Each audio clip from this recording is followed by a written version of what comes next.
या नबी नजर करम फरमाना, ऐ हसनैन के नाना, ऐ हसनैन के नाना, ऐ हसनैन के नाना, ऐ हसनैन के नाना। आप किधर का हूँ मैं भिखारी, आप ही मेरे दाता। आप किधर का हूँ मैं भिखारी, आप है मेरे दाता। सारे रिश्ते नातों से है प्यारा अपना नाता। आप तो है आता है जिनको, आप तो है आता है जिनको, सबकी लाज निभाना, सबकी लाज निभाना। ऐ हसनैन के नाना, ऐ हसनैन के नाना। या नबी नजर करम फरमाना, या नबी नजर करम फरमाना, ऐ हसनैन के नाना, ऐ हसनैन के नाना। ज़हरा पाके सदक़े हमको तैबा में बुलाना, ऐ हसनैन के नाना, ऐ हसनैन के नाना। या नबी नजर करम फरमाना, ऐ हसनैन के नाना, ऐ हसनैन के नाना। अल्लाहुम्मा सल्लि अला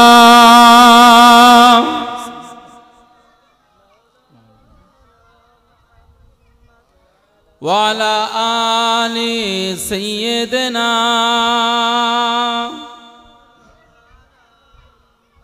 बेसाया है लेकिन दो जग पर है आपका साया। बेसाया है लेकिन दो जग पर है आपका साया। अर्श मुअल्ला बना मुहल्ला, दीद को रब ने बुलाया। हशर तलक न होगा किसी का ऐसा आना जाना, ऐसा आना जाना। ऐ हसनैन के नाना, ऐ हसनैन के नाना। या नबी नजर करम फरमाना, या नबी नजर करम फरमाना। ऐ हसनैन के नाना, ऐ हसनैन के नाना। ज़हरा पाके सदक़े हमको तैबा में बुलाना, ऐ हसनैन के नाना, ऐ हसनैन के नाना। अल्लाहुम्मा सल्लि अला सय्यदना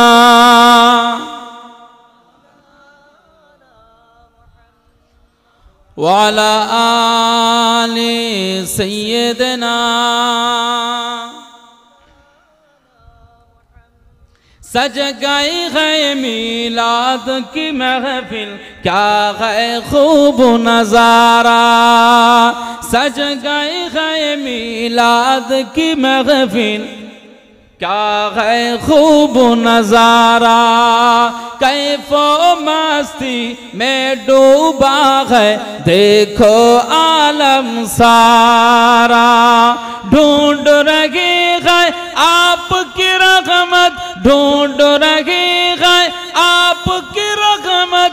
बख्शिश का बहाना, बख्शिश का बहाना।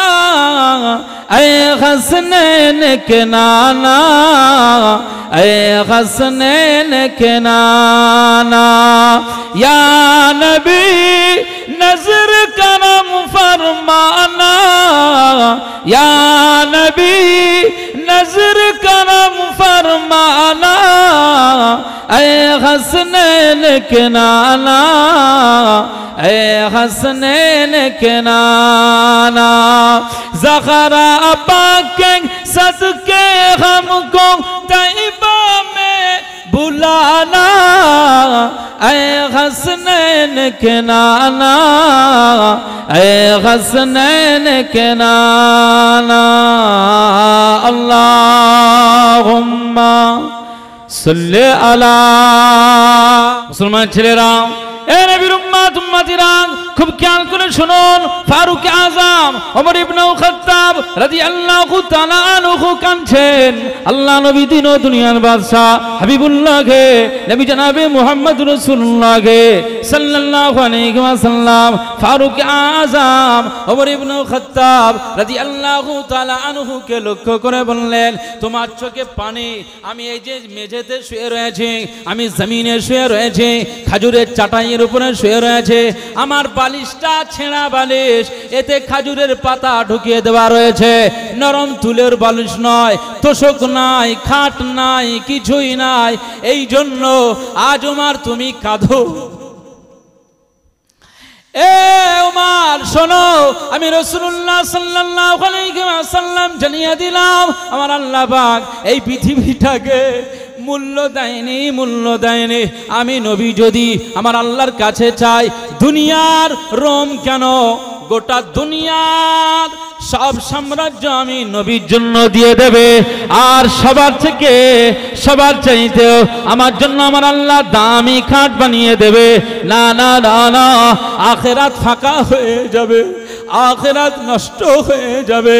আমি রাসূলুল্লাহ সাল্লাল্লাহু আলাইহি ওয়াসাল্লাম জানিয়ে দিলাম, ও আমার সাহাবী উমর রাদিয়াল্লাহু তাআলা আনহু, আমি রাসূলুল্লাহ সাল্লাল্লাহু আলাইহি ওয়াসাল্লাম আজ জানিয়ে দিলাম, আমার আল্লাহ পাক দুটো অপশন দিয়ে দিয়েছিলেন, দুইটা অপশন দিয়ে দিয়েছিলেন, একটা হলো দুনিয়া আর একটা হলো আখিরাত। আমার আল্লাহ পাক আমাকে বললেন, এ আমার হাবিব, এ আমার প্যারা, এ আমার দোস্ত, আপনি কোনটা নিতে চান? দুনিয়া নেবেন, দুনিয়া দিয়ে দেব, আখিরাত নেবেন, আখিরাত দিয়ে দেব। কোনটা চান, কোনটা তামান্না? এ আমার হাবিব, আপনি যেটা বলবেন আমি রব্বে করিম আপনার জন্য সেইটা দিয়ে দেব। না না না না, এই ফারুক আজম ওমর ইবনে খাত্তাব রাদিয়াল্লাহু তাআলা আনহু, আমি মুহাম্মদুর রাসূলুল্লাহ সাল্লাল্লাহু আলাইহি ওয়াসাল্লাম সেই দিন আমার আল্লাহ পাককে জানিয়ে দিলাম, আমার মাওলাকে জানিয়ে দিয়েছি, আমার মাহবুবকে জানিয়ে দিয়েছি, আমার রব্বে করিম, আমার মাওলা, আমার মাহবুব, আমি আপনার হাবিব, আপনাকে জানিয়ে দিই, না না না না, দুনিয়াকে আমি বয়কট করে দিলাম, আপনার হাবিব মুহাম্মদুর রাসূলুল্লাহ সাল্লাল্লাহু আলাইহি ওয়াসাল্লাম আখিরাতকে কবুল করে নিয়েছে। জোরে বলতে পারলেন না?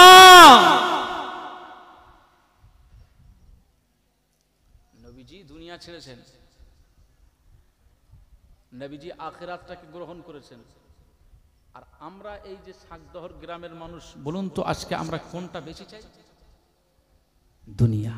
কোনটা বেশি চাই বলেন? আর একটা ভ্যানওয়ালা সারাদিনে 250, 350, 400 টাকার রোজ করে সে লটারির কাউন্টারে যাচ্ছে কিসের জন্য? 1 কোটি টাকার স্বপ্ন দেখতেছে, বাম্পার লটারি। কথা বুঝতে পারছেন না? তার কাছে 1 কোটি টাকার স্বপ্নটাই হচ্ছে বড়, মানে দুনিয়াটা দরকার। ওর ছেলে বুলেট চাপতে পারে, আমার ছেলে বুলেট চাপবে না, এটা হয় নাকি? গ্রামে যারা বুলেট চালায় দেখবেন বুলেটের আওয়াজ কি। আজ বুলেটের উপরে যারা বসে থাকে স্বাভাবিক, আমি একদিন আমার বুলেট নেই, একদিন বুলেট চালিয়ে দেখলাম যে সত্যি ওতে একটা আলাদা মেজাজ, আলাদা জাজবা তৈরি হয়, মনে মনে একটা আলাদা আলাদা অনুভূতি তৈরি হয়। বুলেটের উপরে বসলে না, তখন মনে হয় যে আমার সামনে এই পৃথিবীটা অনেক তুচ্ছ, অনেক ছোট। একটা অহংকার তৈরি হয়ে যায়। তো যাদের বুলেট আছে তাদের যে অহংকার তৈরি হয়, আমি এটা বলতে চাই না। আমি বলতে চাইছি যে অহরহ মানুষ বুলেট যারা চালাচ্ছে, একজন গরিব মানুষ ওই বুলেটকে দেখে তার তামান্না জাগতে পারে না যে ওই বুলেট ও কিনতে পেরেছে, আমার কেন হয় না, আমার এটা হতে পারতো, আমি চেষ্টা করলে মনে হয় হবে। তো এই ভ্যান চালিয়ে সবজির কারবার করে বুলেট কেনা যাবে না। ওই জন্য রাস্তার ধারের ওই যে আছে ওই কাউন্টারে দাঁড়াতে হবে। যদি একটা বেঁধে যায়, যদি একটা নসিবে জুটে যায়, তো 1 কোটি টাকা পাওয়া যাবে। 1 কোটি টাকার স্বপ্ন, ওইটা পেলি আমি এই করব সেই করব, মেয়ের দেবো জামাইয়ের দেবো, এরকম স্বপ্ন মানুষের আছে না নেই? এই শাকদহ গ্রামের ছেলেরা সব কি সব ফ্রেশ? কেউ লটারি কাটে না? হ্যাঁ, নবীজি বললেন এটা হারাম, আল্লাহ পাক কোরআনে ঘোষণা করলেন এটা হারাম, আর আমি সেটা গ্রহণ করছি। তাহলে দুনিয়া আমি গ্রহণ করলাম, নবীজি দুনিয়া বয়কট করলো, আমি আখেরাত বয়কট করলাম, নবীজি আখেরাতটাকে গ্রহণ করলো। আল্লাহর নবীর দেখানো পথটা আমরা কি মানতে পারছি বাবা? মুসলমান ছেলেরা, এ নবীর উম্মত উম্মতিরা, খুব খেয়াল করে শুনুন, আমি যে কথা বলতে চাইছিলাম, আল্লাহ নবী দিন ও দুনিয়ার বাদশা হাবিবুল্লাহকে, নবী জনাবে মুহাম্মদুর রাসূলুল্লাহকে সাল্লাল্লাহু আলাইহি ওয়াসাল্লাম পাক জবানে জানিয়ে দিয়েছে, লাউ কানাতিদ দুনিয়া তা'দিলু ইনদাল্লাহ। এ আমার সাহাবীরা, আমি রাসূলুল্লাহ সাল্লাল্লাহু আলাইহি ওয়াসাল্লাম জানিয়ে দিলাম, লাউ কানাতিদ দুনিয়া তা'দিলু ইনদাল্লাহ জানাহা বাউদাতিন। একটা মশা আমাদের ঘরে, আমরা মশা থেকে বাঁচার জন্য মশারি টাঙাই। এই পৃথিবীতে কোটি কোটি মশার চাষ, কোটি কোটি মশার বাস। এ নবীর উম্মত উম্মতিরা, মশাকে কেউ ভালো নজরে দেখে না, মশাকে কেউ ভালো নজরে দেখে না, মশা সবার কাছে অপ্রিয়, মশাকে কেউ গুরুত্ব দেয় না। একটা কুকুরকে কোলে নিয়ে ঘুরতে পারে, কিন্তু মশা যদি গায়ে বসে, অটোমেটিক ওই ব্যক্তিটার হাত মশার পিঠের উপরে পড়ে না কথা বুঝতে পারছেন না? একটা কুকুর কোলে করে নিয়ে ঘরে, কিন্তু মশা কি মশা যদি আপনার গায়ে একটা মশা বসে, এই জায়গাটা একটা হুল ঢুকিয়ে দেবে, সহ্য হবে? হ্যাঁ, দিলাম একটা বাড়ি, মশা উড়িয়ে পালিয়েছে, যা লাগার আমার লেগেছে, এরকম হয় না?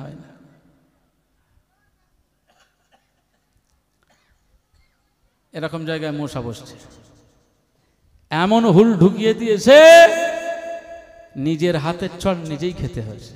মশা উড়ে যায় না? মুসলমান ছেলেরা, এ নবীর উম্মত উম্মতিরা, খুব খেয়াল করে শুনুন, মশার কোনো গুরুত্ব নেই, মশার কোনো দাম নেই, মশার কেউ গুরুত্ব দেয় না, মশা সবার কাছে অপ্রিয়।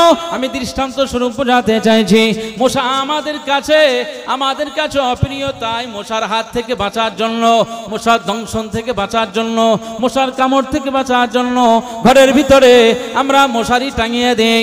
10 টাকা 12 টাকা খরচ করে ধূপ বাতি কিনে নিয়ে আসে, আমরা ওয়াল আউট কিনে নিয়ে ইলেকট্রিক বোর্ডের মধ্যে আমরা গুঁজে দেই, মশার গন্ধে যেন পালিয়ে যায়। এ নবীর উম্মত উম্মতিরা, ওই মশাকে আমরা তাড়িয়ে দিই, মশা চলে গেল গোয়াল ঘরের ভিতরে, যেখানে গরু রয়েছে, যেখানে গাভী রয়েছে, যেখানে গরু রয়েছে, গরুর পিঠে বসে গিয়েছে মশা। এ নবীর উম্মত উম্মতিরা, মনে রাখুন, গরুর কিছু নেই, একটা লেজ রয়েছে। এ নবীর উম্মত উম্মতিরা, মশার কেউ দাম দেয় না, মশা সবার কাছে অপ্রিয়। গরুর কাছে গিয়েছে, গরুর পিঠে পড়ে গিয়েছে, মশা যখন পিঠে বসে গেল, তো গরু লেজের একটা ঝাপটা দিয়ে মশাকে কাহিল করে দিল। ছিল। আমার বক্তব্য হলো মশাকে কেউ ভালোবাসে না, তাই গোয়াল ঘরেতে আমরা সাজাল দিয়ে আসে। আমরা গরুকে মশার হাত থেকে বাঁচানোর জন্য সাজাল ধোয়ার ব্যবস্থা করে দেই। এ নবীর উম্মত উম্মতিরা, সাকদাহ গ্রামের মানুষেরা খুব খেয়াল করে শুনুন, আমার নবী পাক জানিয়ে দিয়েছে লাউ কানাতিদ দুনিয়া তা'দিলু ইনদাল্লাহ, আমার আল্লাহ পাকের কাছে এই দুনিয়ার কোনো মূল্য নাই। বা জানাহা বাউদাতিন, একটা মশার দানা পরিমাণে যদি আমার আল্লাহ পাকের দরবারে একটা মশার দানা, মশার পাখার মতো যদি মশার দানার সমতুল্য যদি দুনিয়ার দাম থাকতো, দুনিয়ার মূল্য থাকতো, তো না না না না, আল্লাহ নবী বললেন মা সাকা কাফিরাম মিনহা শারবাতা মাইন, এই পৃথিবীর জমিনে একটা কাফের কেউ আমার আল্লাহ দুনিয়াতে পানি পান করাতেন না। একবার জোরে বলুন সুবহানাল্লাহ। একটা মশার দানা চোখে দেখা যায়, এই মশার দানা পরিমাণেও যদি তার মতো যদি সমতুল্য দুনিয়ার দাম আল্লাহর কাছে থাকতো, তো পৃথিবীতে যারা আল্লাহর নাফরমানি করে, কাফের, বেঈমান, ইহুদি, নাসারা, যারা আল্লাহ দুশ্মনী করে, এদেরকে এক ঢোকও পানি আল্লাহ দিতেন না। যদি পৃথিবীর দাম থাকতো, আসলে পৃথিবীর কোনো মূল্য নেই, পৃথিবীর কোনো দাম নেই। মুসলমান ছেলেরা, এ নবীর উম্মত উম্মতিরা, আল্লাহ নবী দিন ও দুনিয়ার বাদশা হাবিবুল্লাহকে, নবী জনাবে মুহাম্মদুর রাসূলুল্লাহকে সাল্লাল্লাহু আলাইহি ওয়াসাল্লাম তাই জনগণকে লক্ষ্য করে বলেছেন, আমাদেরকে এই কথাটা বলে দিয়েছেন, ইত্তাকুদ দুনিয়া ওয়া ইত্তাকুন নিসা, তোমরা দুনিয়া থেকে বাঁচবে আর মহিলা থেকে দূরে থাকবে, দুনিয়া থেকে বাঁচবে, মহিলা থেকে দূরে থাকবে। নবীজি আমাদেরকে বললেন দুনিয়ার মায়া, দুনিয়ার লোভ লালসা সবকে দূরে রেখে দিয়ে আখিরাতটাকে গ্রহণ করে নেবে, মহিলা থেকে দূরে থাকবে, মহিলাদের থেকে দূরে সরে দাঁড়াবে। কারণ নিসাউ হিবালাতি শাইতান, মহিলাগুলো শয়তানের ফাঁদ হয়ে যায়। শয়তান মহিলা দিয়ে আজ পুরুষদেরকে গুনাহের কাজে লিপ্ত করিয়ে দেয়। আল্লাহ নবী তাই দুটো অপশন বলে দিলেন, একটা দুনিয়া আর একটা মহিলা। মহিলাদের থেকে বাঁচো আর দুনিয়া থেকে তোমরা বাঁচো। আল্লাহ পাকের হাবিব বললেন, এই আমার উম্মত উম্মতি, আমি রাসূলুল্লাহ সাল্লাল্লাহু আলাইহি ওয়াসাল্লাম, আমি আপনাদেরকে অনেক ভালোবাসি, অনেক মোহাব্বত করে, অনেক প্যার করে, অনেক আপনাদের জন্য আমি ভালোবাসা উজাড় করে দিয়েছি। আমি আমার যখন কুরবানি করেছি এই পৃথিবীর জমিনে, আমি রাসূলুল্লাহ সাল্লাল্লাহু আলাইহি ওয়াসাল্লাম যখন কুরবানি করলাম, একটা আমি আমার জন্য, একটা আমি আমার জন্য, আমার পরিবারের জন্য কুরবানি করেছি, আর একটা বকরি আমি কুরবানি করেছি আমার সকল উম্মত উম্মতিদের জন্য। জোরে বলবেন না? নবীজি দুইটা বকরি কুরবানি করেছেন, একটা নিজের পরিবারের জন্য, আর একটা বকরি কুরবানি করেছেন তামাম উম্মতে মুহাম্মাদির জন্য। কিয়ামত পর্যন্ত যত উম্মাত আসবে মুস্তাফায়ে কামলিওয়ালা সকল উম্মাতদের জন্য ওই বকরিটা কুরবানি করেছেন। একবার জোরে বলুন সুবহানাল্লাহ। তাহলে আমাদেরকে নবীজি কত ভালোবাসে, আমাদেরকে বলছেন দুনিয়া থেকে দূরে থাকো, মহিলা থেকে দূরে থাকো।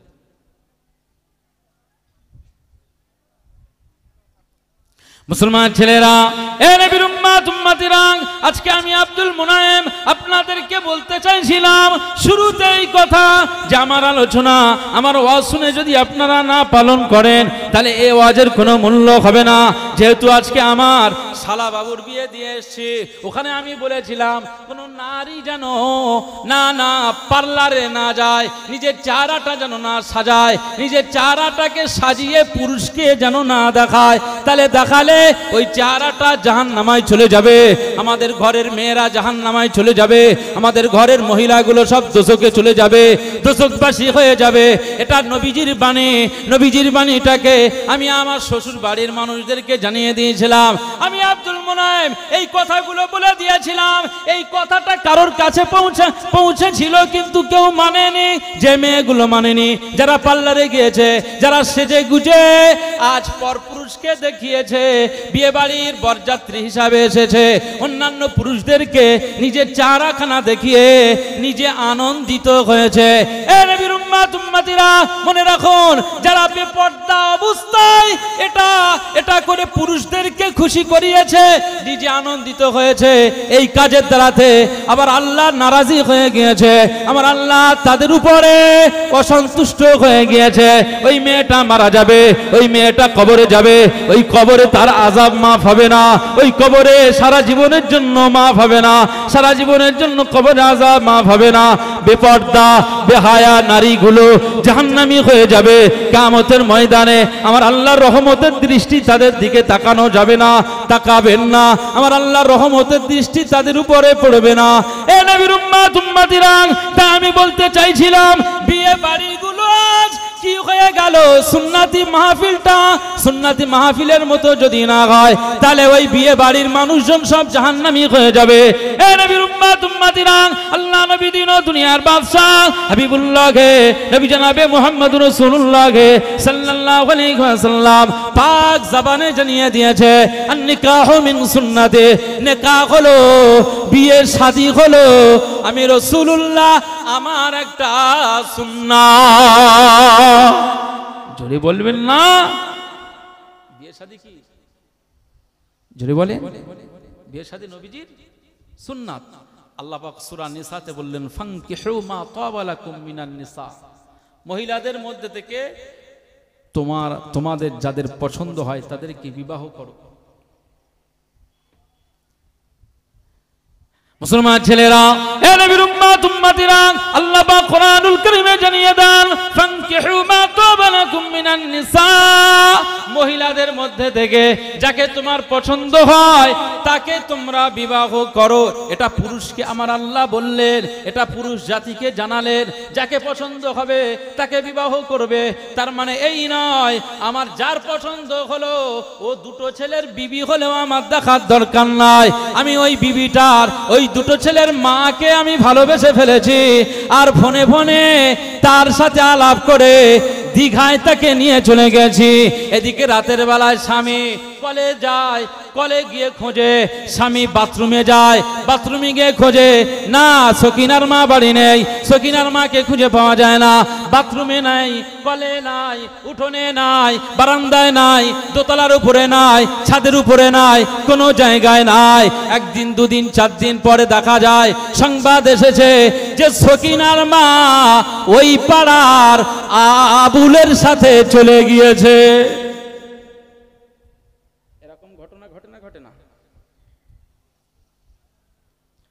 এই কাজটা তো মুসলমানের হবে। আল্লাহ বললেন, ফানকিহু মা তাবা লাকুম মিনান নিসা, তুমি পছন্দসই বিয়ে করো। তো দুই ছেলের মাকে পছন্দ করতে হবে, করে বিয়ে করবো না।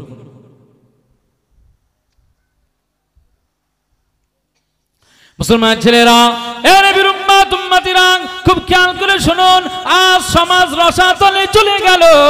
আজ এই পবিত্র জমিনটা আমাদের কার্যকলাপে, আমাদের কর্মকাণ্ডে নাপাক হয়ে গেল। এই জমিনের উপরে আমাদের যে বদনামি, আমাদের যে ন্যাক্কারজনক ঘটনা, মানুষ জেনাতে পৌঁছে গিয়েছে, ব্যভিচারিতে পৌঁছে গিয়েছে।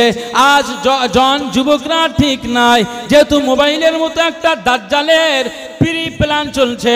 এই প্ল্যানের মাধ্যমে আজ নারী জাতি ধ্বংস, আজ তরুণ যুবকরা ধ্বংস, আজ ফোনেও জেনা হয়, আজ মুখেও জেনা হয়, আজ গাছের নিচেও জেনা হয়, আজ দোকানের ভিতরে জেনা হয়, আজ নাইট ক্লাবে জেনা হয়। এ নবীর উম্মত উম্মতিরা, আজ পার্টি অফিসেও জেনা হয়। জেনায় ছেয়ে গেল।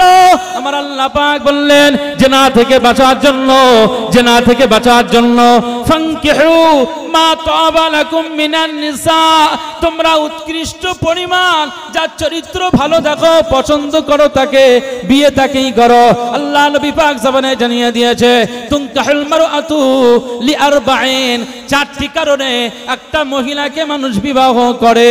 লিমালিহা, ওই মহিলাকে দেখে তার মাল আছে কিনা, তার সম্পদ আছে কিনা। ওয়ালি জামালিহা, ওই মহিলাটার আর একটা গুণ দেখে, মহিলাটা সৌন্দর্য কিনা, মহিলার চেহারাটা ভালো কিনা, সে পরিষ্কার না কালো। এটা আজ বিচারের মানদণ্ড হয়ে গিয়েছে। কালো হলে বাতিল, পরিষ্কার হলে ঝকঝকে হলে সেটা গ্রহণ করা হবে। আল্লাহ নবী বললেন লিমালিহা ওয়ালি হাসাবিহা, তার আর একটা বিষয় দেখে, সেটা হলো তার বংশ পরিচয়, বংশ মর্যাদা দেখে। বংশের সব মানুষগুলো চাকরিজীবী, রেলে চাকরি করে, এয়ারপোর্টে চাকরি করে, ট্রেনের চাকরি করে, এভাবে আপনার প্লেনের পাইলট, তার বাড়ির মানুষগুলো সব চাকরিজীবী। এইটা দেখে সব বিয়ে শাদী করে। এ নবীর উম্মত উম্মতিরাং, আল্লাহ নবী বললেন আমার সাহাবীরা, আমি রাসূলুল্লাহ সাল্লাল্লাহু আলাইহি ওয়াসাল্লাম জানিয়ে দিলাম। তবে 4 নাম্বার হলো ওয়ালি দীনিহা, আর 4 নাম্বার গুণ হলো একটা মেয়ের ভিতরে না বংশের না বংশের চাকরিজীবী নেই, কেউ নেই, না তার অর্থ সম্পদ রয়েছে, না তার সৌন্দর্য রয়েছে, তবে ওয়ালি দীনিহা, ওই মেয়েটার চরিত্রে দ্বীন রয়েছে, ওই মেয়েটার মধ্যে ধর্মীয় কালচার রয়েছে, পর্দা নসীন, রাবিয়া বাসরির অনুকরণে চলে, কোরআন তেলাওয়াতে মশগুল হয়, তাহাজ্জুদ গুজার মেয়েটা। এ নবীর উম্মত উম্মতিরা, আল্লাহ নবী বললেন ওয়ালি দীনিহা, যার এই দ্বীন রয়েছে, এই দ্বীন, এই ধর্মীয় কালচার থেকে যে পুরুষটা বিবাহ শাদী করে, আমি রাসূলুল্লাহ সাল্লাল্লাহু আলাইহি ওয়াসাল্লাম জানিয়ে দিলাম ওই পুরুষটি একটা শ্রেষ্ঠতম বিবি উপহার হিসাবে পেয়ে যাবে। যদি বলবেন না সুবহানাল্লাহ।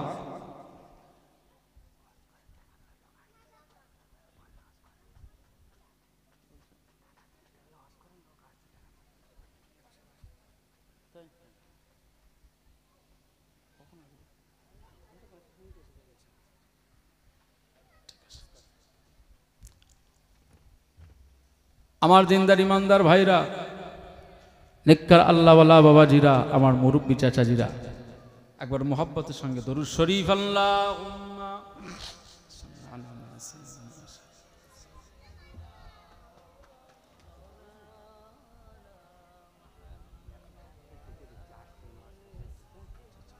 ঠিক আছে, ভালো, না না না ঠিক আছে, খুব ভালো। প্রাণ খুলে পড়েন না আল্লাহুম্মা সাল্লি আলা সাইয়্যিদিনা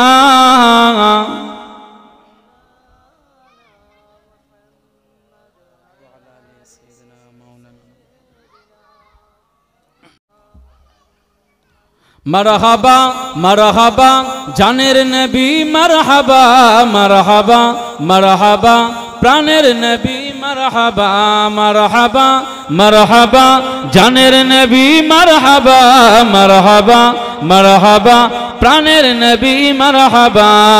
চাঁদকে দুটুকরো করে আঙুলের ইশারায় ইহুদি কাফির সবাই মুসলমান হয়ে যায়। বলুন না সুবহানাল্লাহ, জোরে বলবেন না। ইহুদি কাফিরদের তরফ থেকে এসেছিল যে আকাশের চাঁদ দুভাগ করে দিলে আমরা কলেমা পড়ব। তো আকাশের চাঁদ আঙুলের ইশারায় দুভাগ হয়েছিল। তো কেউ বলেছেন জাদুকর। তো ওই দৃশ্য দেখে বহু কাফির ইহুদিরা সব মুসলমান হয়ে গিয়েছিল। একবার জোরে বলুন সুবহানাল্লাহ।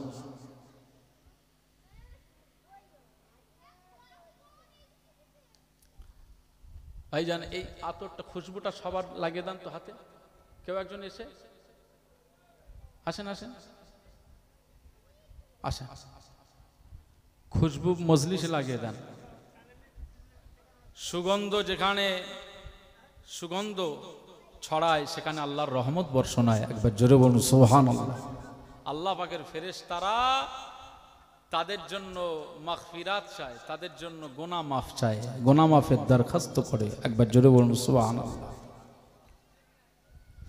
চাঁদকে দুটুকরো করে আঙুলের ইশারায় ইহুদি কাফির সবাই মুসলমান হয়ে যায়, ইহুদি কাফির সবাই মুসলমান হয়ে যায়। তিনি যে আল্লাহর হাবিব নবী মুস্তাফা, তিনি যে আল্লাহর হাবিব নবী মুস্তাফা। মারহাবা মারহাবা জানের নবী, মারহাবা মারহাবা মারহাবা প্রাণের নবী, মারহাবা মারহাবা মারহাবা জানের নবী, মারহাবা। সিজদায় পড়িয়া নবী কান্দে যারে যার, আমার উম্মত গুনাহগারগণ কেমনে হবে পার। জোরে বলেন না, জোরে বলেন না সুবহানাল্লাহ, নারায়ে তাকবীর। সিজদায় পড়িয়া নবী কান্দে যারে যার, আমার উম্মত গুনাহগারগণ কেমনে হবে পার, আমার উম্মত গুনাহগারগণ কেমনে হবে পার। দু জাহানের কান্ডারি নবী মুস্তাফা, দু জাহানের কান্ডারি নবী মুস্তাফা। মারহাবা মারহাবা জানের নবী, মারহাবা মারহাবা মারহাবা প্রাণের নবী, মারহাবা মারহাবা মারহাবা জানের নবী, মারহাবা। বারোই সূরজ তা পড়িবে হাসরের দিনে, আপনি বিনে আমাদেরকে ছায়া দিবেন কে রাসূল, আপনি বিনে আমাদেরকে ছায়া দিবেন কে। শাফাআতের কান্ডারি নবী মুস্তাফা, শাফাআতের কান্ডারি নবী মুস্তাফা। মারহাবা মারহাবা জানের নবী, মারহাবা মারহাবা মারহাবা প্রাণের নবী, মারহাবা মারহাবা মারহাবা জানের নবী, মারহাবা। আল্লাহুম্মা সাল্লি আলা সাইয়্যিদিনা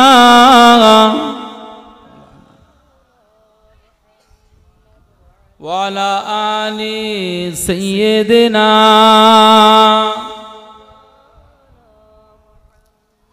আমার দিনদার ইমানদার ভাইরা, নেককার আল্লাহওয়ালা বাবাজিরা, আমার মুরব্বী চাচাজিরা, এই জওয়ানেরা, যুবকেরা, খুব ভালো করে খেয়াল করুন। রাসূলুল্লাহ বললেন একটা মেয়েকে 4টে গুণ দেখে বিয়ে করে। এক তার সম্পদ, 2 তার সৌন্দর্য, 3 তার বংশের পরিস্থিতিটা দেখে, বংশমর্যাদা দেখে, 4 নাম্বার তার দ্বীন শরিয়াত, তার চরিত্রে আছে কিনা এইটা দেখে মানুষ বিবাহ শাদী করে। ফাজফার বিজাতি দ্বীন তারিবাত ইয়াদাক, যারা দ্বীনকে ছেড়ে দিয়েছে, যে মেয়েটার ভিতরে দ্বীন রয়েছে, ধর্মীয় কালচার রয়েছে, পর্দানসীন মেয়েকে যে গ্রহণ করে না, সে ধুলোয় ধূসরিত হোক। অর্থাৎ ভর্ৎসনা করলেন রাসূলুল্লাহ, তাকে নিন্দা করলেন। কথা বুঝতে পারছেন? তাহলে যার যে মেয়েটার মধ্যে চরিত্র এবং আখলাক ভালো, তার মধ্যে পরহেজগারি রয়েছে, এই মেয়েটাকে বিবাহ শাদী করতে হবে। মুসলমান ছেলেরা, এ নবীর উম্মত উম্মতিরা, খুব খেয়াল করে শুনুন। আজকে আমি আব্দুল মুনাইম যে বিষয়টা বলতে চাইছিলাম, আজ সমাজটাকে আমরা কোন জায়গায় নিয়ে গিয়েছি। আমাদের ঘরের ভিতরে রয়েছে, ঘরের তাকের উপরে কোরআনুল কারীমের মতো একটি শ্রেষ্ঠ সংবিধান রচিত একটি গ্রন্থ রয়েছে, যে কিতাবটাকে আমার আল্লাহ পাক পাঠিয়ে দিয়ে বললেন, জালিকাল কিতাবু লা রাইবা ফীহ।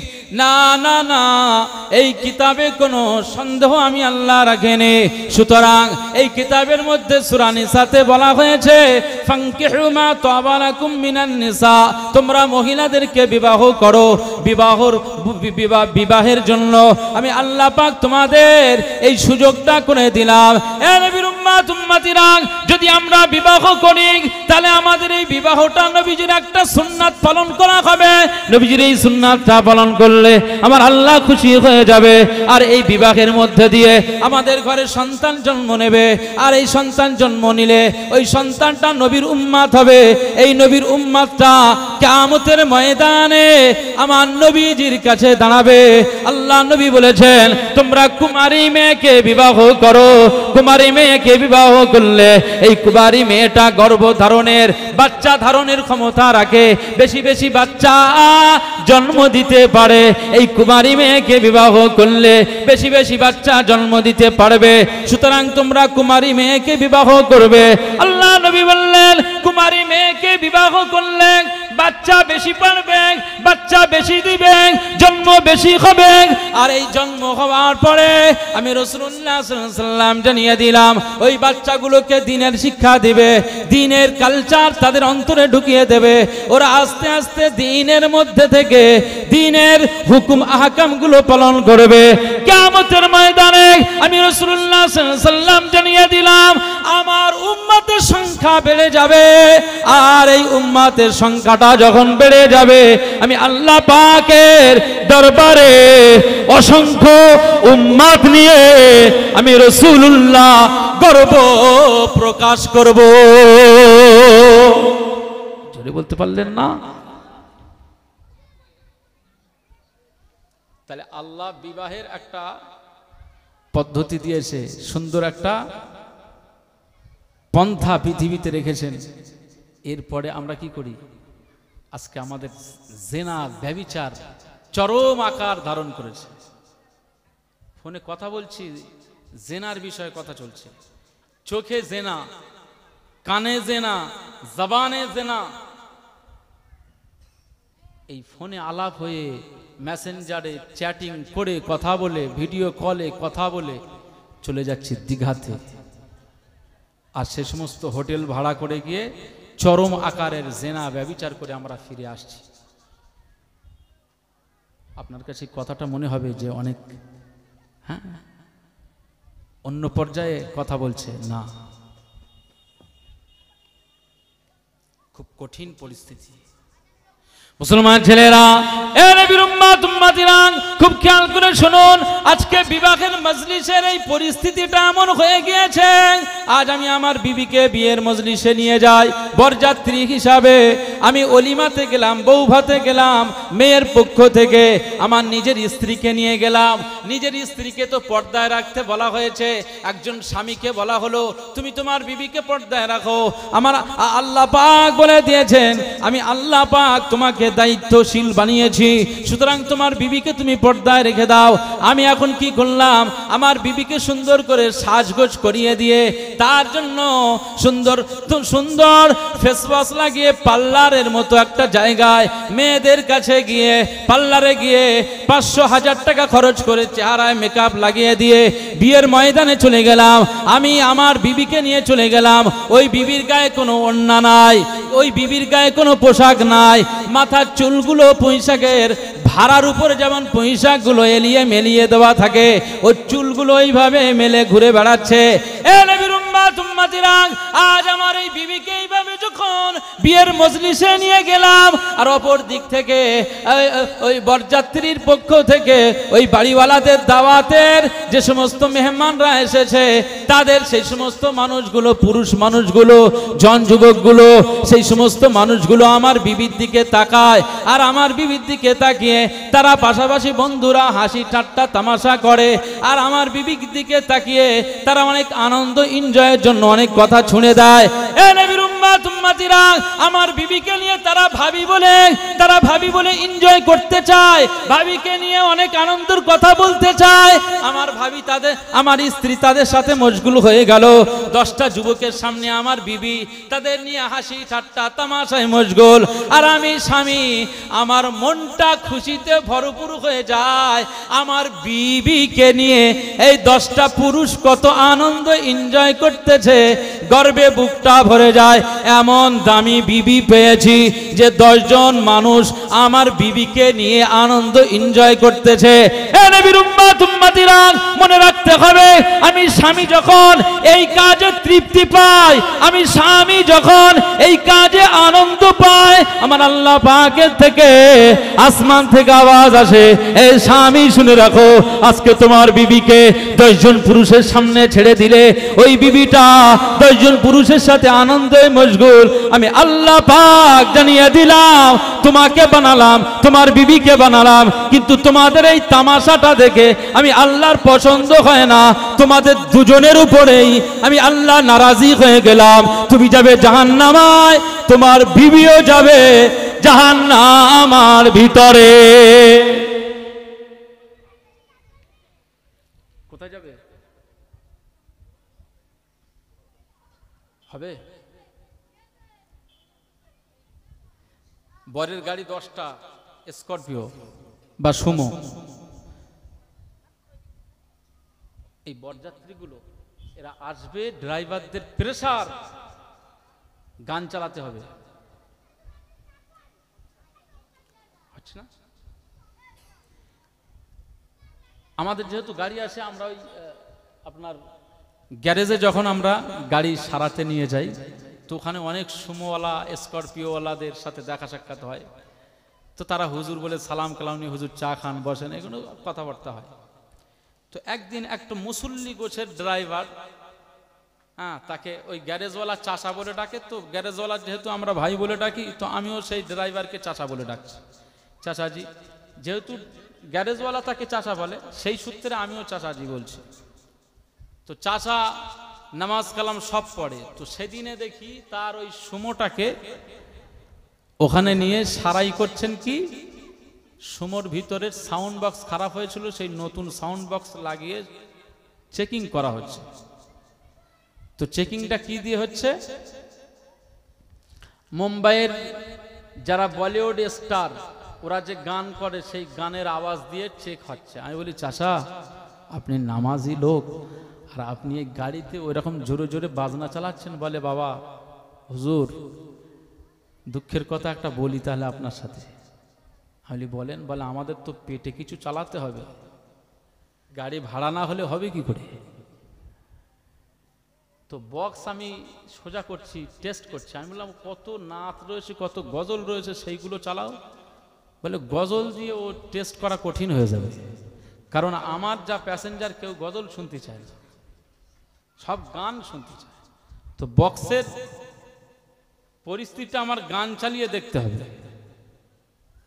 আমি বললাম, আল্লাহু আকবার, তো আপনি এই গান চালিয়ে চালিয়ে ব্যবসা করতেছেন, এ তো হারাম হয়ে যাবে। বলে, হারাম হলে আর কি করব, হাজি সাহেব বুঝবে। আমি বলি, হাজি সাহেব বুঝবে মানে? বলেন, হাজি সাহেব আমার পাশের সিটে বসে রয়েছে। হাজি সাহেব বিয়ে বাড়ি, হাজি সাহেব আমার পাশের সিটে, আর নাতনিরা সব ওই মাঝখানে বসে রয়েছে। নাতনিদের মাঝখান থেকে আওয়াজ হচ্ছে, দাদা চালান, দাদা চালান না। আমি তো বন্ধ করে রেখেছি। আমি বলি, আমি চালাবো না। ওরা বলছে, চালান, একদিনের ভাড়া, আপনি আজকে আমাদের ভাড়ায় এসছেন, আমরা যা বলবো তাই, আমরা বরযাত্রী, বরপক্ষ, তো আপনার গাড়ি থেকে আমরা নেমে যাব। ও বেচারা দেখতে এসেছে, গাড়ি থেকে নেমে গেলি তাহলে আমার ভাড়া তো নষ্ট হয়ে যাবে। পাশের হাজি সাহেবকে বলছেন, হাজি সাহেব, চাচাজি আপনি কিছু বলেন না। হাজি সাহেব বলতেছে, ড্রাইভার সাহেব, ওরা একদিনের জন্য বলতেছে, তা চালা, আর কি করবে। কথা বুঝতে পারছেন না? হাজি সাহেব চালাতে বলছে, যে নাতনিরাও শোনে না, যতক্ষণ একদিন চালাও, অসুবিধা নেই। তা ওই ড্রাইভার চাচা আমার বলতেছে, যে যা আমার যা ইনকামের যা কিছু হবে, ওই হাজি সাহেব বসবে। বুঝতে পারছেন না? মুসলমান ছেলেরা, এ নবীর উম্মত উম্মতিরা, খুব খেয়াল করে শুনুন। বর্তমান সময় আজকে আমাদের একটা বদ অভ্যাস চলে এসেছে। বিয়ের আগের দিনে বরের পক্ষ থেকে যে চুপড়ি নিয়ে যাওয়া হয়, মেয়ের মাল সামান নিয়ে যাওয়া হয় না। এই যে বর পক্ষ থেকে এটা পাঠানো হয় সাবান, তার জন্য মেহেন্দি পাঠানো হয়, তার জন্য সাবান, শ্যাম্পু, ফেস ওয়াশ, এই সমস্ত সাবানদানি, চুপড়ির যে সব আয়োজন থাকে সবকিছু পাঠানো হয়। এ নবীর উম্মত উম্মতিরা, এখন এই চুপড়ি সাজানোটা, এখন মেয়ের এই সামানের নামটা হয়ে গিয়েছে তত্ত্ব। অন্যদের থেকে ধার করে নামটা দিয়েছি তত্ত্ব। তত্ত্ব সাজানো হয়, তত্ত্বটা নিয়ে বিয়ে বাড়িতে নিয়ে যাওয়া হয়। কারা নিয়ে যাবে? এই তত্ত্বের বহনকারী কারা হবে? না না, আর পুরুষ মানুষ হবে না, এবার মেয়েদের লাগবে, মেয়েদের প্রয়োজন হয়ে পড়েছে। তত্ত্ব সাজাতে হবে, মেয়েরাই সাজাবে। মেয়েরা তত্ত্বটাকে কিভাবে নিয়ে যেতে হবে ওটা মেয়েদের দায়িত্ব। এ নবীর উম্মত উম্মতিরা, তাই আজকে আমাদের ঘরের মেয়েরা সবাই এক কালারের শাড়ি কাপড় পরে, সবাই এক কালারের শাড়ি ব্লাউজ পরে, সবাই এক কালারের হার পরে, সবাই একভাবে হাতে মেহেন্দি লাগিয়ে দিয়ে একভাবে তারা মুখের মেকআপটা করে। এ নবীর উম্মত উম্মতিরা, তাদের পোশাকের ডিজাইন সব এক। 10 জন মেয়ে যদি সময় যায় স্করপিওতে তত্ত্ব নিয়ে যায়, তো সবার শাড়ির কালার, ব্লাউজের কালার একই হবে। কারোর মাথায় একটাও কাপড় থাকবে না, খোলা অবস্থায় যেতে হবে। নচেত এই মাথায় কাপড় দিলে ওই বিয়েতে বজ্রাঘাত পড়বে, আর মাথায় কাপড় না দিলে ওই বিয়েতে বরকত হবে। এই আশায় ওই তত্ত্ব যারা বয়ে নিয়ে যায়, ওই মেয়েগুলো কাপড় মাথায় না দিয়ে আলগা মাথায় তত্ত্বগুলো নিয়ে মেয়ের কাছে পৌঁছে যায়।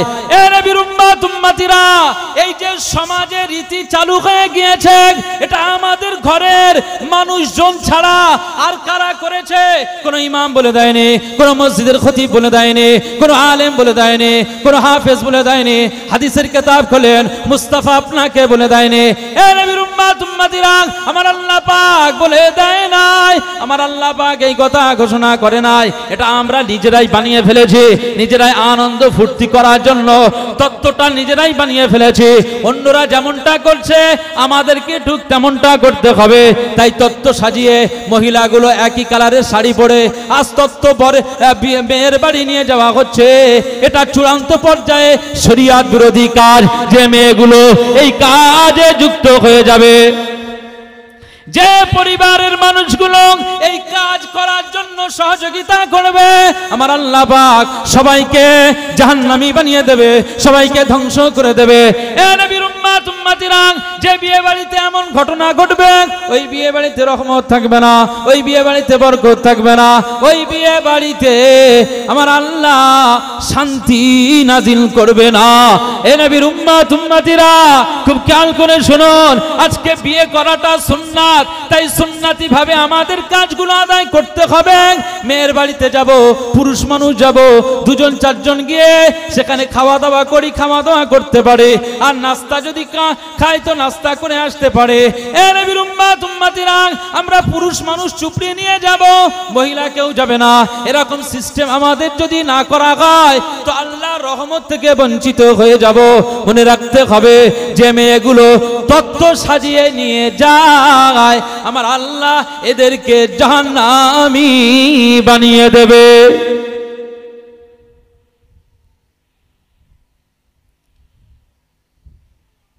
কথা বুঝতে পারছেন? কিছু মানুষ রোজ দেখবেন, ওই বিয়ে বাড়িতে কিছু মানুষ আছে দেখবেন, তারা বলে কি জানেন? বলে একদিনের জন্য একটু আনন্দ করবে, তো আপনারা ওসব করে বলেন কি জন্য? ওরা একদিন আনন্দ করবে, ছেড়ে দেয়, একদিন আনন্দ করবে, ছেড়ে দিতে হবে।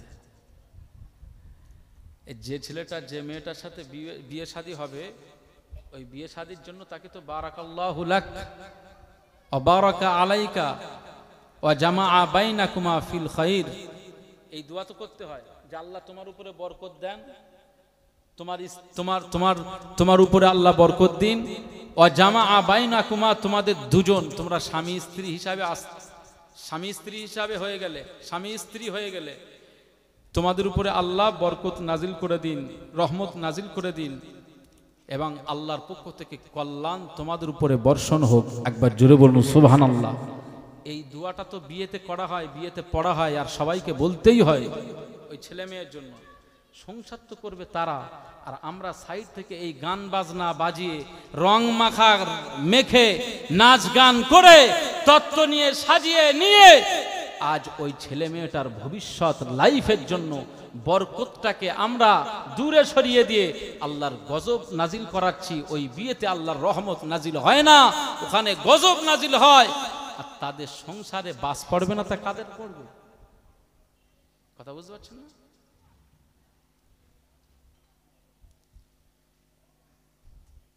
মুসলমান ছেলেরা, এ নবীর উম্মত উম্মতিরা, খুব খেয়াল করে শুনুন, বিয়ে করা সুন্নাত। বিয়ের কয়েকটি শর্ত রয়েছে। এই শর্তের মধ্যে একটা প্রধানতম শর্ত হলো ওয়াতুন নিসা সাদুকাতিহিন্না নিহলা। তোমরা সন্তুষ্ট চিত্তে ওই মহিলা, ওই বিবিকে মোহরানা দিয়ে দেবে। একবার জোরে বলুন সুবহানাল্লাহ। সবাই জোরে বলুন সুবহানাল্লাহ। সুবহানাল্লাহর আওয়াজ হয় না কেন? মোহরানা দেননি নাকি? হ্যাঁ, মোহরানা কি বাকি রয়েছে? বিবিদের মোহরানা দেননি? একটু জোরে বলতে পারলেন না? আল্লাহ পাক বলছেন ওয়াতুন নিসা সাদুকাতিহিন্না নিহলা। তোমরা তোমাদের বিবিকে সন্তুষ্ট চিত্তে মোহরানা দিয়ে দেবে। একবার জোরে বলুন সুবহানাল্লাহ। তাহলে আমরা যখন মোহরানা দেব কি অশান্তির সঙ্গে না সন্তুষ্ট চিত্তে? সন্তুষ্ট চিত্তে। বিয়ের ময়দানে, বিয়ের মজলিসে এইটা নিয়ে অনেক ঝামেলা হয়। মেয়ের পক্ষ বলল 4,500, বর পক্ষ বলল 2,500 টাকা, ওরা বলছে 3,500, এ বলছে 2,700 টাকা। এই নিয়ে একটা তুমুল তর্ক বিতর্ক প্রায় জায়গায় হয়। আমরা যেহেতু ইমাম হুজুর, বিয়ে পড়াতে গিয়ে এই সমস্যায় পড়ে যায়, উভয়ের পক্ষে একটা তর্ক বিতর্ক। আল্লাহ পাক বলছেন সন্তুষ্ট চিত্তে মোহরানা দাও। আর সেই মোহরানা নিয়ে ঝগড়া। এরা চাচ্ছে যত কমানো যায়, মেয়ের পক্ষ দেখছে যত বাড়ানো যায়। তবে মনে রাখতে হবে, মেয়ের পক্ষ থেকে যেটা আবদার করা হয় ওইটা পূরণ করাটাই হচ্ছে উত্তম, বেস্ট। কেন?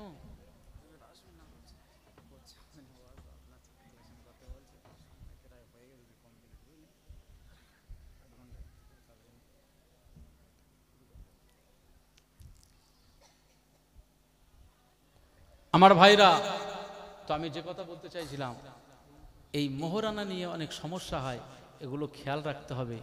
আম্মাজান ফাতেমা রাদিয়াল্লাহু তাআলা আনহার বিবাহ হয়েছিল, মোহরানা কত হয়েছিল জানেন?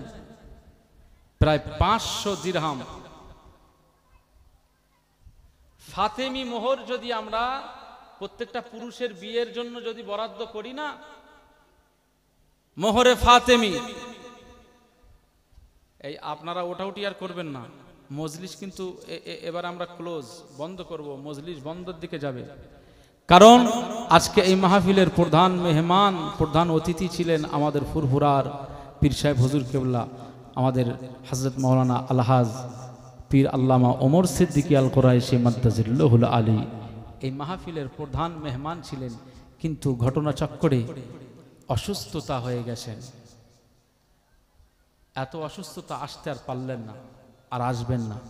সুতরাং মাহফিল অল্প সময়ের ভিতরেই শেষ হবে। আপনারা যদি উঠে বাড়ি চলে যান, তো আমি এবার কান নিয়ে কথা বলবো বলেন? আজকে আমি গ্রামে এসেছি আপনাদের কাছে, আর আপনারা যদি মনে করেন যে ও এসেছে ওর মতো ও বকে যাক, আমি বাড়ি চলে যাই, তাহলে আমার এই কথাগুলো কাকে শোনাবো বলেন? তাহলে আপনারা একটু ধীর স্থিরভাবে মহব্বতের সঙ্গে বসে থাকতে পারবেন না? পারবেন না? একটু ধীরে। আর আমার ওয়াজ, আমি যে আলোচনাগুলো করছি, তো কোরআন হাদিসের মধ্যে দিয়েই তো আলোচনা করছি। কোনো ফাকড়া গোপাল ভাঁড়ের কোনো নিদর্শন গল্প পেয়েছেন এখানে? তো আপনারা এখানে যারা বসে রয়েছেন, এই মাহফিলের শেষ পর্যন্ত, বেশি সময় নেব না, শেষ পর্যন্ত এখানে আমি যত সময় আছে আপনারাও থাকবেন। কারা কারা থাকবেন একটু হাতটা তুলে দেখান তো আল্লাহকে। বসে রয়েছেন কেন এরকম করে? হ্যাঁ, হাত তোলেন। কারা কারা থাকবেন হাত তোলেন। তাকবীর দান, নারায়ে তাকবীর। মুষ্টিবদ্ধ হয়ে তাকবীর দান, নারায়ে তাকবীর, নারায়ে তাকবীর, নারায়ে তাকবীর। আরে হাত মুষ্টি করে তাকবীর দান না, আল্লাহর নামে তাকবীর দান। মনে করেন আমি একজন সৈনিক, আমি একজন মুজাহিদ, দ্বীনের জন্য আমি কোনো একদিন যদি জিহাদের ময়দানে যেতে হয়, তো আমাকে এইভাবে তাকবীর ছুঁড়ে ছুঁড়ে যেতে হবে। এখান থেকে প্র্যাকটিস করে না। নারায়ে তাকবীর, নারায়ে তাকবীর, সিলসিলায়ে ফুরফুরা শরীফ, ইসলাম জিন্দাবাদ, ইসলাম জিন্দাবাদ। শাকদাহ গ্রামের বার্ষিক ইসালে সওয়াব, নারায়ে তাকবীর। একটু মোহাব্বতের সঙ্গে আবার একবার দরুদ শরীফ, আল্লাহুম্মা সাল্লি আলা।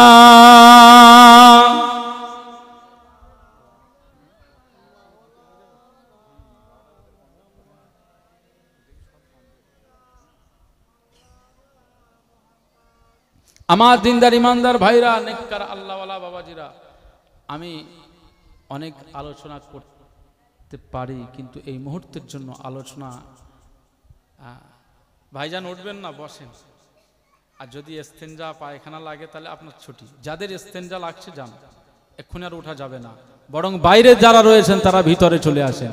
যারা বাইরে আছেন সবাই পাক মাহফিলে চলে আসুন, মাহফিল শেষের দিকে যাবে ইনশাআল্লাহ।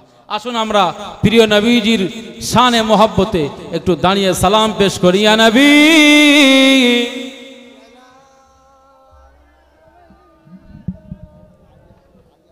সবাই সামনের দিকে আগে আসেন, সামনের দিকে চলে আসেন, পিছন থেকে সামনে আসেন। আরে আমি আপনার ছেলে, আপনাকে ডাকছি, আমি আপনার ভাই, আপনাকে ডাকছি, আমি আপনাদের হুজুর, আপনাকে ডাকছি, আসেন না, পিছন থেকে সামনে আসেন না। ময়দানটাকে সামনের দিকে একটু ভরিয়ে দিয়ে আস্তে আস্তে পিছনে কাতার, ইসলাম তো এটাই সৌন্দর্য করেছে, কাতার সফ। যখন আমরা কাবা বাইতুল্লাহতে মদিনা শরীফে নামাজ পড়ছি, তখন ইমাম সাহেব ঘোষণা দিচ্ছে, আকিমু সুফুফাকুম ওয়া তারাসু, তোমরা কাতার সোজা করে নাও, নামাজের জন্য দাঁড়িয়ে যাও। ইমাম সাহেব ঘোষণা করছে, সুন্দর করে তোমরা দাঁড়িয়ে যাও। তো আপনাদেরকে আমি বলছি, আপনারা সুন্দর করে এই মাহফিলটাকে ভরিয়ে তুলুন। পিছনে যারা দাঁড়িয়ে আছেন, যারা বাইরে আছেন,